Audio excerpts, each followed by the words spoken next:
Hello, and thank you for joining the Food Safety Educational Conference as part of the 2021 virtual Southeast Regional Fruit and Vegetable Conference.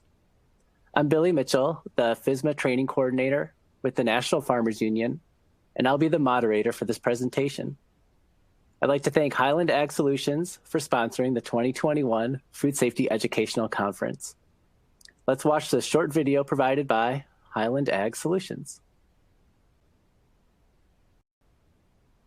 Highland is virtualizing the business of agriculture.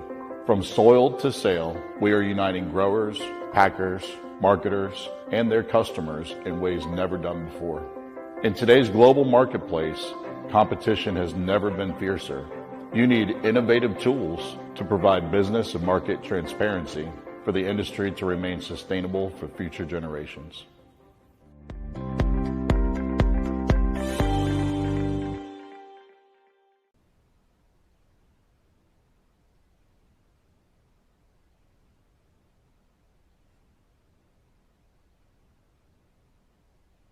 Great.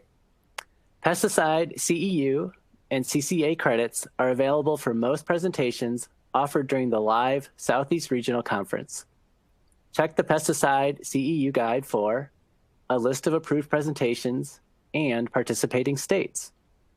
The Pesticide CEU guide is located in the Event Resources tab under the Media Player. The guide is also available at the Resources Center located on the main menu of the conference platform. Please note, pesticide credits will only be available for 1, registered attendees, and 2, only during the live conference. Credits will not be available for on-demand viewing. There is a simple 3-step process to receive pesticide CEU and CCA credits. First, go to the audience chat box located on the left side of your screen and type your first name, your last name, and the states for which you are requesting credits. Again, please go to the audience chat box located on the left side of your screen and type your first name, your last name, and the states for which you are requesting credits. You will need to do this for every presentation to request CEO credits. Second, the second step is to sign out at the end of every presentation. To sign out, go to the audience chat box and type your first name, your last name, and the states for which you are requesting credits. You will be reminded to sign out at the end of the presentation. And finally, the third step is to complete the pesticide CEU registration. You only have to complete this registration one time during the conference. This is not required with every presentation. To access the pesticide CEU registration web link, open the pesticide CEU guide on the Event Resources tab located under the Media Player. The pesticide CEU registration web link is located on the front cover of the guide. This presentation is not pre-recorded. So after the presentation, we will be answering your questions live. You can submit a question at any point during this presentation by typing your question in the question box and pressing send. And of course, don't forget to thank our 2021 conference sponsors and exhibitors by visiting Virtual Trade Show and Featured Products Pavilion. And lastly, please don't forget to join us each morning for coffee chats and each evening for networking. Check the conference agenda for details. Now, I'm very happy to introduce Channah Rock with the University of Arizona Extension, who will be presenting Surface Water Treatment for Agriculture, In-Field Water Treatment Options. What options are best for you? Channah, please take it away. Thanks so much, Billy, and thank all of you for taking time out of your busy lives to attend the presentation today.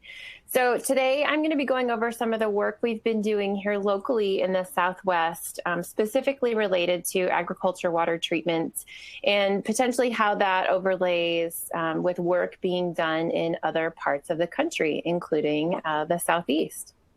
So, you know, we know looking at past history that evidence tells us that we should pay attention to water.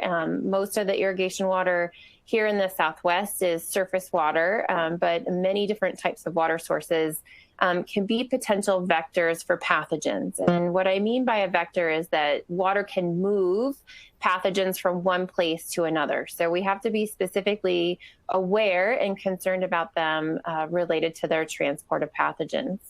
If we look back again at historical outbreaks, this one is near and dear to my heart, unfortunately, related to a multi-state outbreak of E. coli 0157H7 that was linked to romaine lettuce in 2018, specifically from lettuce coming from the Yuma growing region. And in the final report from the FDA and CDC, irrigation canals and contamination of irrigation water was listed as the most likely source for that E. coli outbreak event.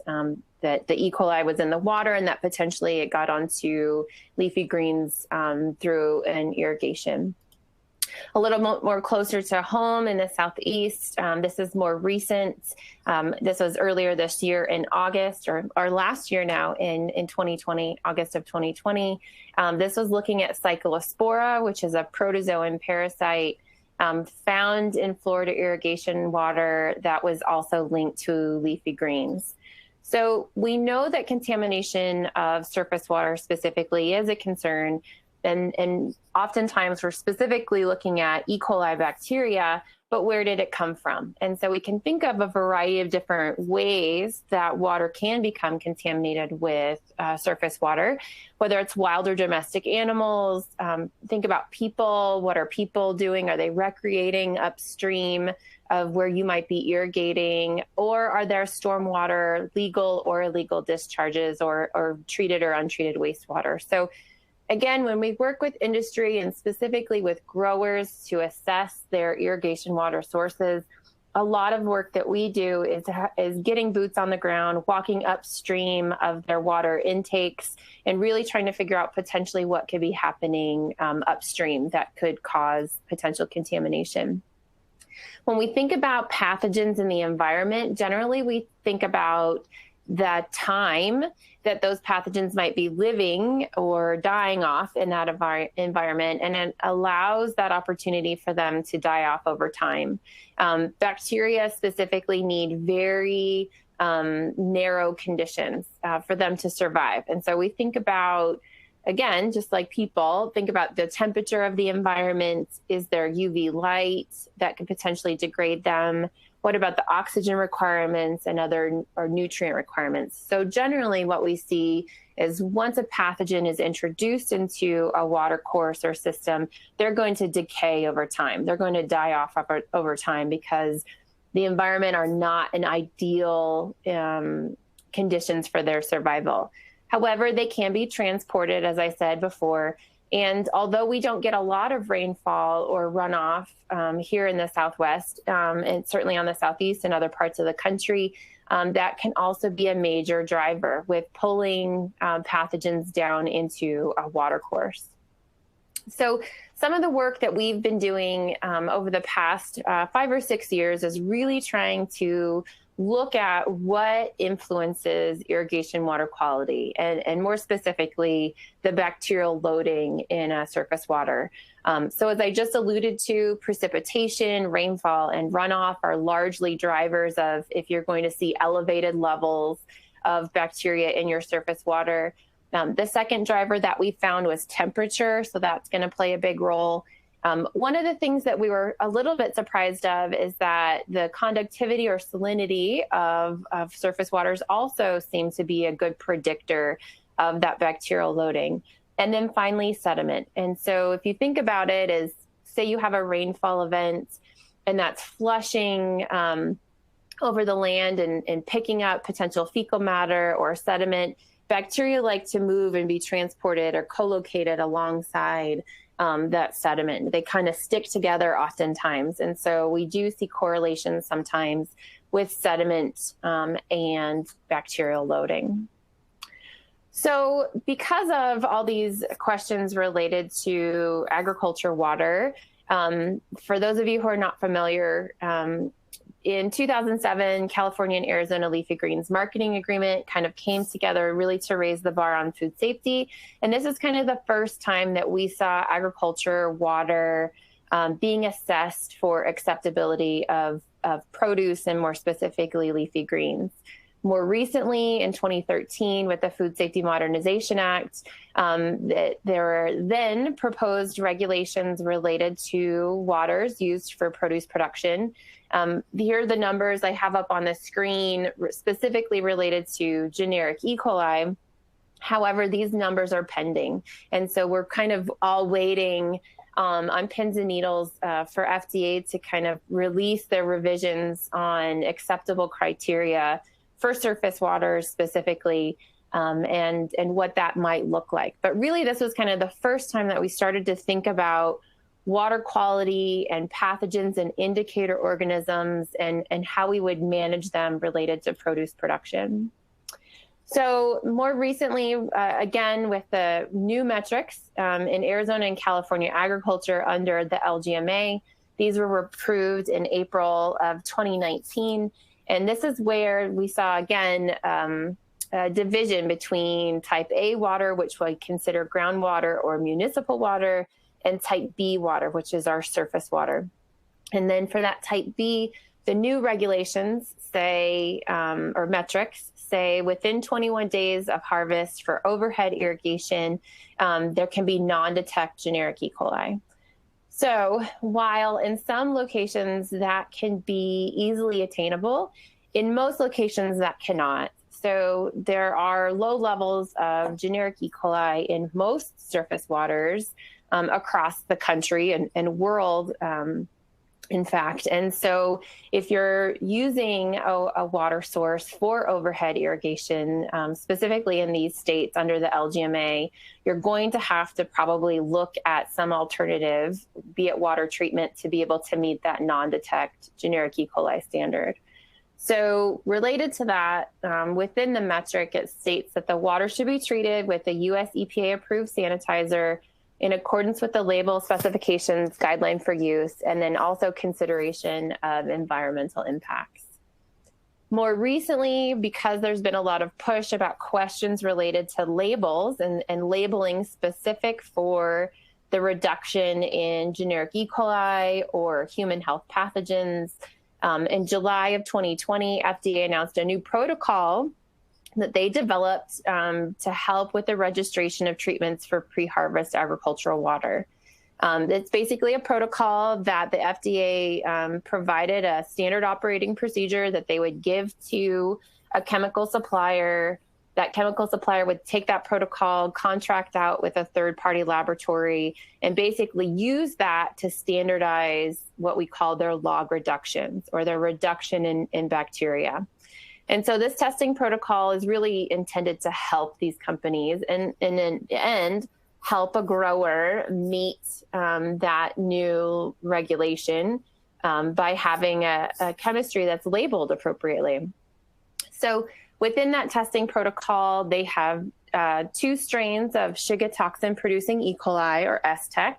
They have 7 strains of Salmonella, and they have 5 strains of Listeria that each of those chemistries has to be evaluated or tested against. So the acceptance criteria for this new FDA protocol in these chemistries is that the results should demonstrate a minimum of 3 log reduction of each of those organisms.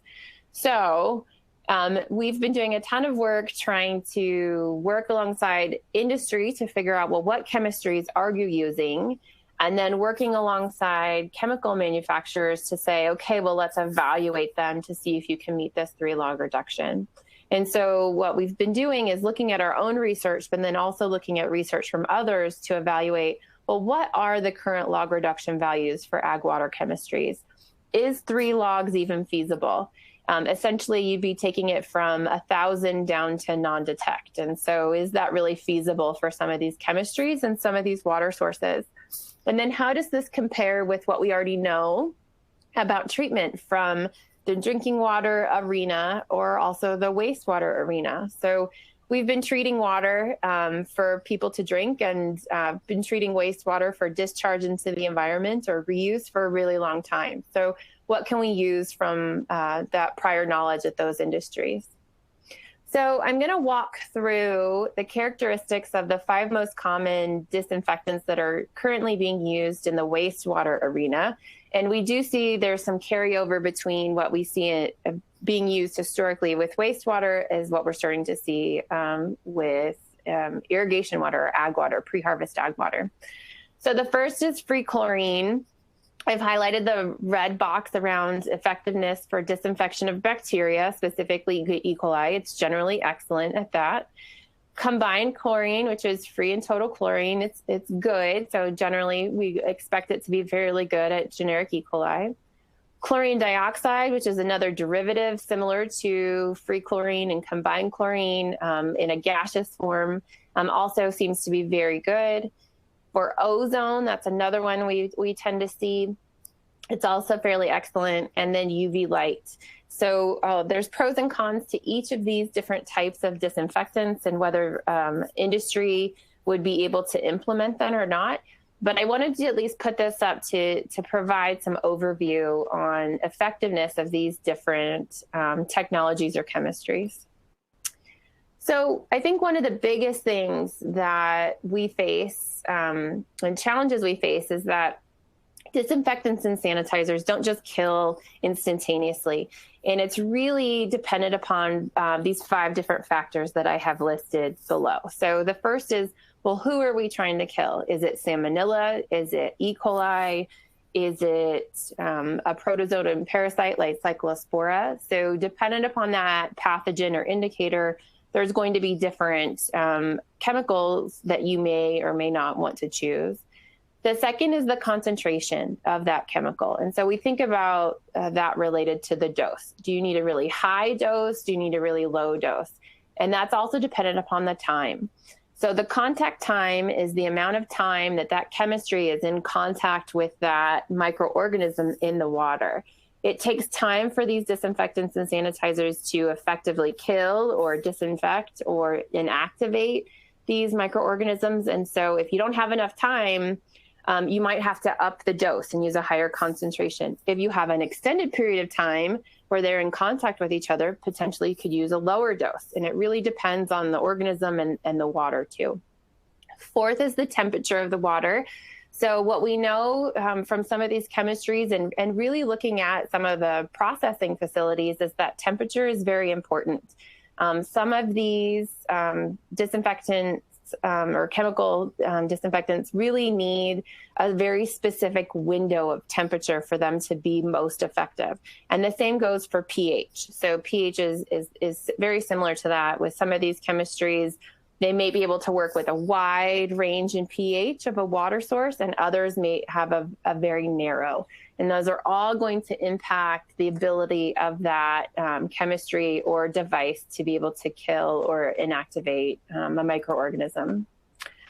So I'm not going to read through all of these, and hopefully my slides will be shared afterwards. But here I've got factors that impact water treatment on the left, the issue or problem, and the solution. So we'll just pick one of these. For example, I'll pick turbidity at the bottom. So because bacteria, as I said earlier, like to co-locate with sediments and particles, which create turbidity, the clarity of the water, the less clarity of that water, the more difficult it will be for that chemistry to be able to find that bacteria to kill or disinfect it. So potentially one solution for that is to incorporate some sort of filtration prior to treatment that can reduce some of that turbidity or that sediment, reduce some of that organic loading that's going to consume that chemical and allow that chemical to go ahead and interact with that organism that you might be interested in. So the next question that we get often from industry is, well, this is, pretty heavy stuff, and I want to make sure that it's going to be effective if I'm going to invest time and money and resources into choosing a water treatment method. How do I choose one? And so here's a list of kind of the questions that we walk through, and it's going to be different depending upon your ranch or farm, the location that you're at, your budget, how much time you have, what crops you're growing. So here's a lot of the different questions that we kind of walk industry through specifically related to selecting a treatment method of choice. And I will mention that these are only just a small portion of the questions, right, that we have to be able to answer. And there's many more related to that. So here's some of the most commonly used water treatment chemicals or devices that we're starting to see industry use kind of across the country.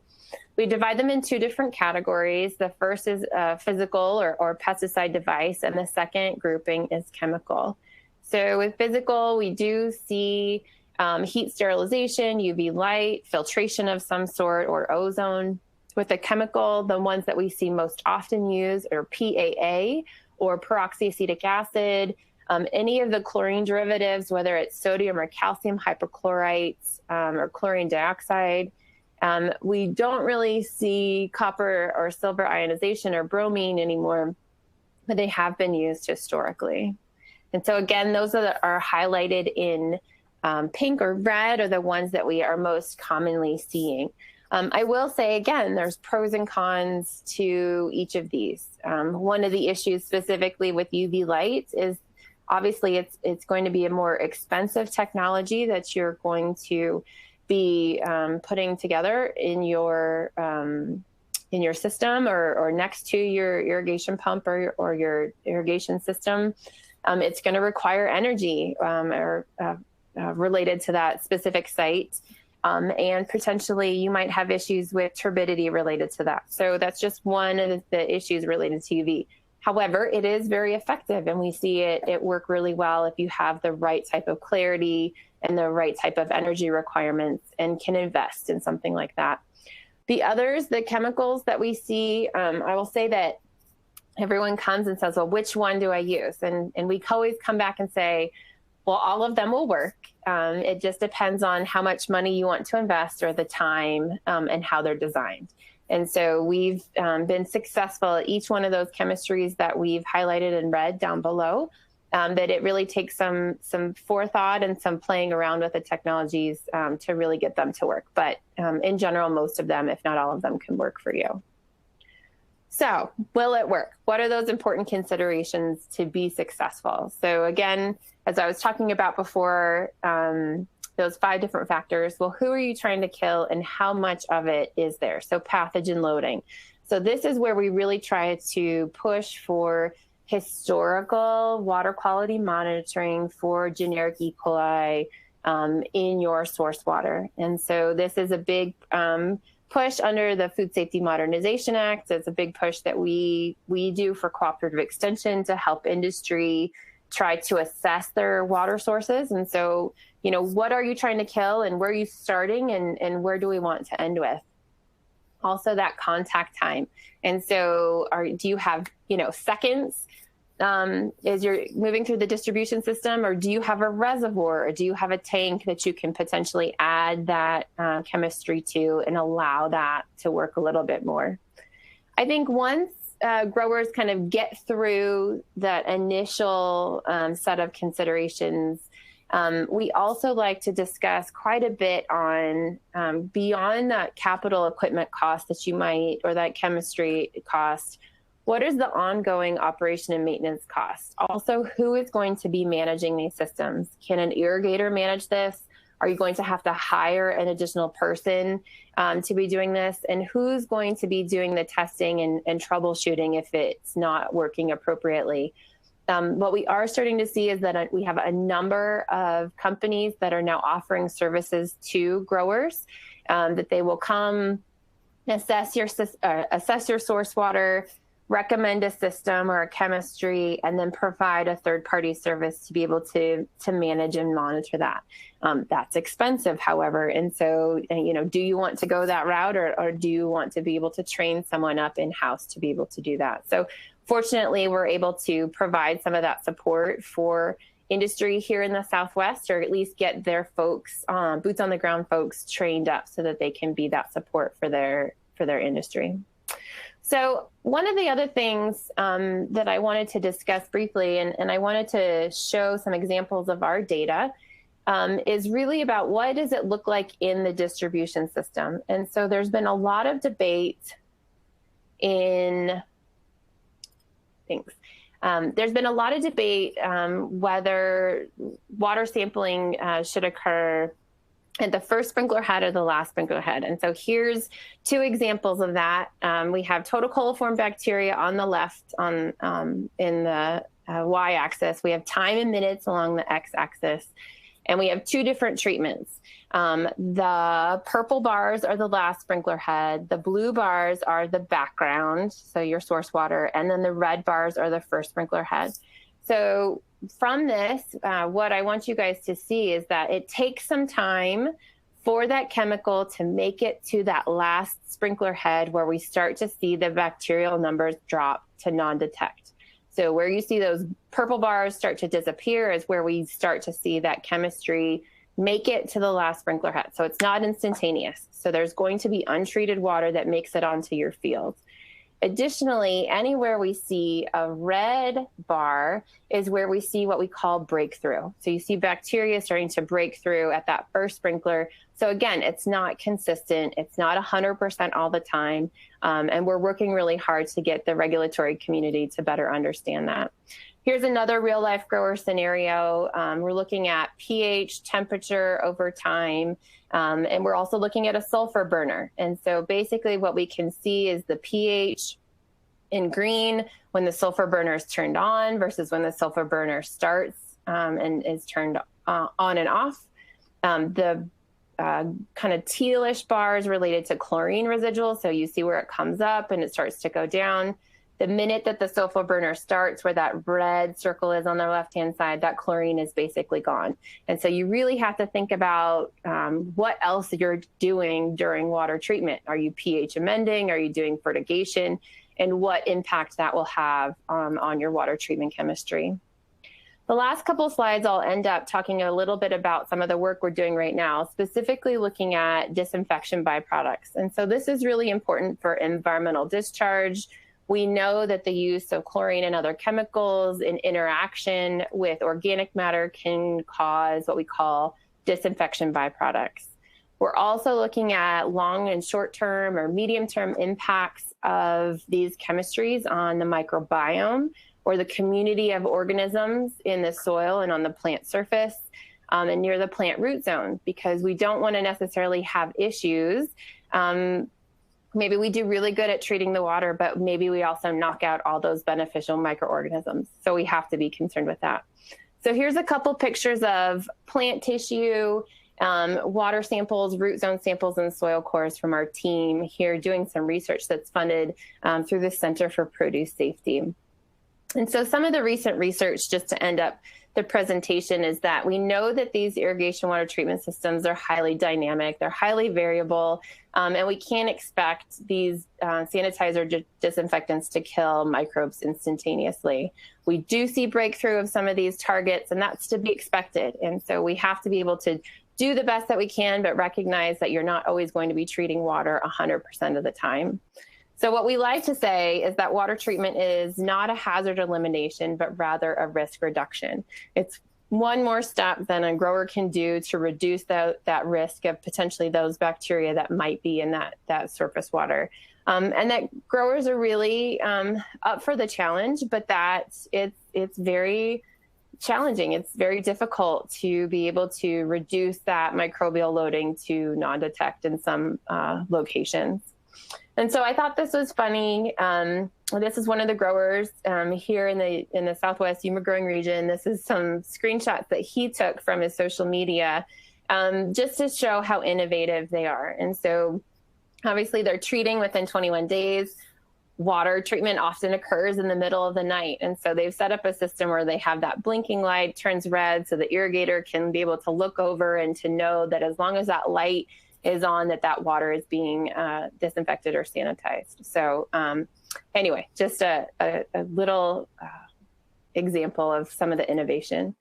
So again, just to end up, a grower is now not only an agronomist, an entomologist, a climatologist, a soil scientist, and a microbiologist, but also a water treatment operator. And so there's a laundry list of activities that I know industry is doing, and we're just really here to try and raise the bar and help you all do that better.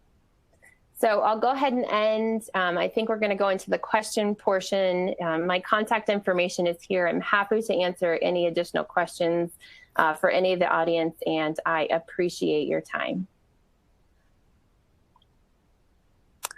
All right, thank you so much, Channah. We are now going to answer some questions from our audience. So please type your questions into the questions box and press send. Also, as a friendly reminder, if you are requesting pesticide credits from this presentation, don't forget to sign out of this presentation. So go to the audience chat box and type your first name, your last name, and the states for which you are requesting credits. And so now we'll take the first question and we'll kind of wait for them to roll in. And y'all, I'm so sorry I got a little message that my camera wasn't showing. We are still figuring out how to do virtual conferences. I'll prompt as we wait for a question to come in. Temperature, the difference between the water and the produce. I imagine it gets pretty hot in Arizona. It gets pretty hot here in Georgia in the Southeast. What are some suggestions for managing it when the produce is real hot and the water is kind of cold?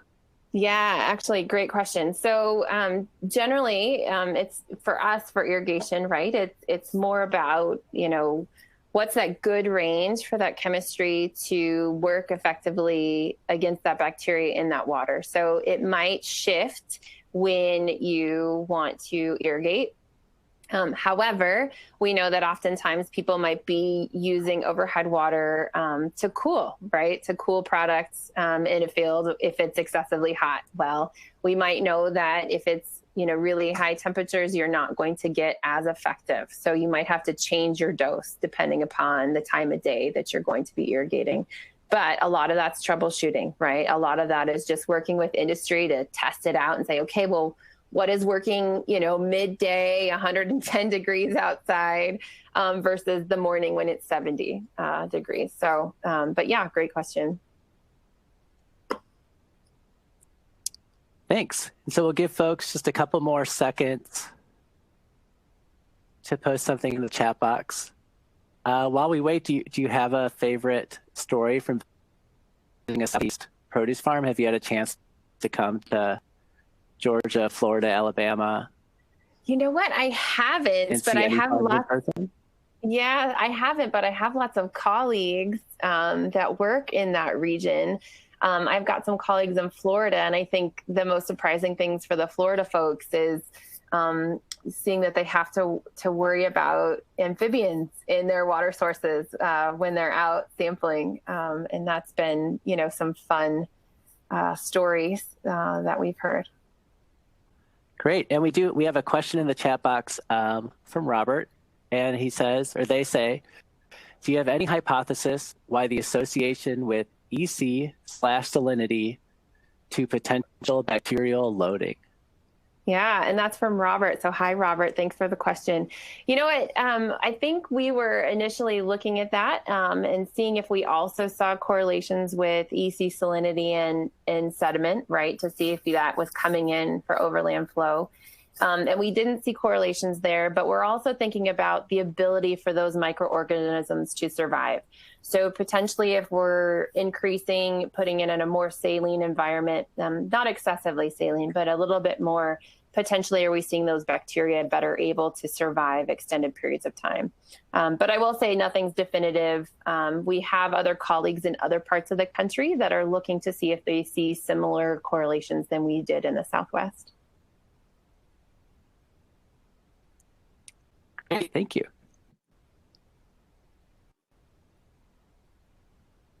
Well, Channah, with that, I think maybe we'll just, thank you so much for your time and your expertise. To all the attendees, you've seen their contact information, and thank you so much for attending this presentation. Please don't forget to sign out for pesticide credits in the audience chat box, and a friendly reminder that all the educational presentations and the virtual trade show will be available for you to access until April 30th, 2021. So please come back if you missed a presentation or just want to rewatch one, or if you need to search for a service or product provider in the virtual trade show. Again, thank you so much for your audience participation. And this concludes our presentation. All right. Thank you, y'all. everyone. Thank you. Goodbye.